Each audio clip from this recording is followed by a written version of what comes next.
Salam saudaraku sebangsa dan setanah air, berjumpa kembali dengan saya Rizwarul di channel Albi Update TV. Kali ini saya membahas tentang LPSK menghentikan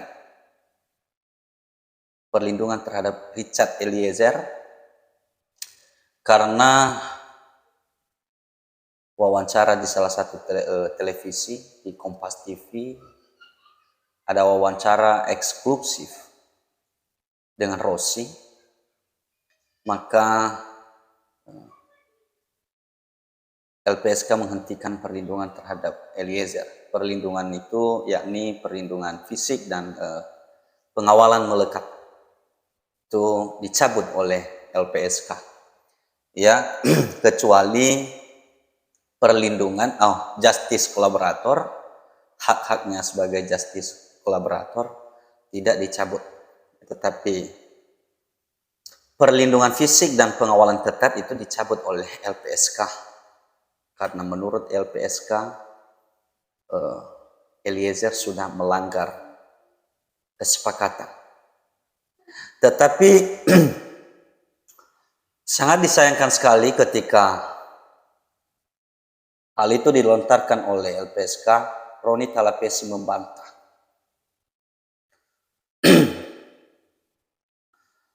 Roni Talapesi mengatakan bahwa ia sudah meminta izin kepada salah satu wakil ketua LPSK.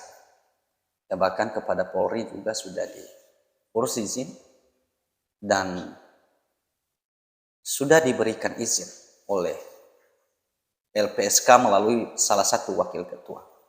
Bahkan ketika diwawancara di salah satu stasiun televisi, Eliezer itu dikawal. Ya, Eliezer dikawal. Nah, pasca dilakukannya wawancara, disitulah kemudian Roni Talapesi dihubungi.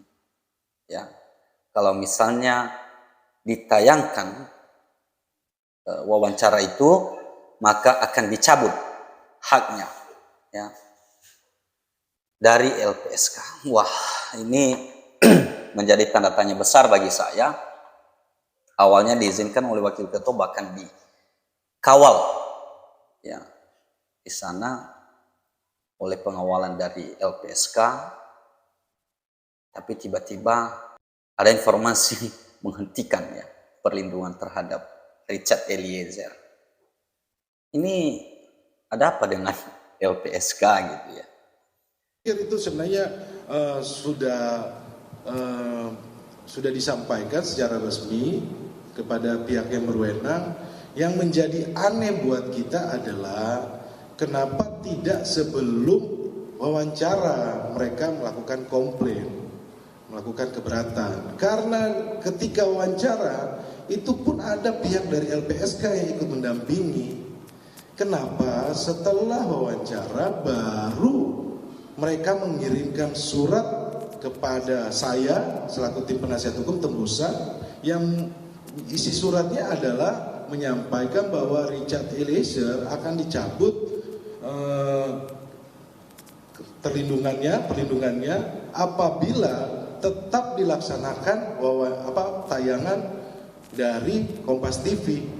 Nah, itu yang kami sayangkan. Kenapa ini hanya masalah komunikasi yang sebenarnya bisa dibangun secara baik, tetapi kenapa Eliezer yang dalam hal ini kemudian, kalau saya bisa bilang, dia sudah melaksanakan semua tahapan yang ada, kemudian kooperatif, perizinannya sudah ada, kemudian kok tiba-tiba disampaikan di dalam surat tersebut akan mencabut hak dia sebagai terlindung dari LPSK. Itu yang kami sangat sayangkan. Sementara Menkumham Bapak Yasona Lawli menjamin perlindungan Richard Eliezer. Bahkan Yasona Lawli mengatakan lebih dari siap untuk melindungi Eliezer. Bahkan dia juga menyayangkan tindakan daripada LPSK. Yasona menuturkan atau memberikan pesan, ya, janganlah dipertahankan ego sektoral. Ya, Kalau memang itu penting untuk disampaikan ke publik, kenapa tidak, ya kan? Ya sudah. Kita sangat siap, bukan hanya sekelas Eliezer yang kita lindungi di lembaga pemasyarakatan, yang berat-berat pun lebih dari situ. Lagi-lah ini kan tinggal sedikit lagi dia melalui hukumannya. Saya kira tidak perlu ada ego sektoral yang berlebihan, reaksi yang terlalu berlebihan soal ini. Saya dapat informasi pengacara sudah mengizinkan, yang bersangkutan sudah mengizinkan, kami sudah mengizinkan, dan saya dengar pewawancara juga menghubungi Kapolri, semua ada izin. Nah, itulah perlunya sebetulnya koordinasi. Jadi tidak merasa ada arogansi sektoral.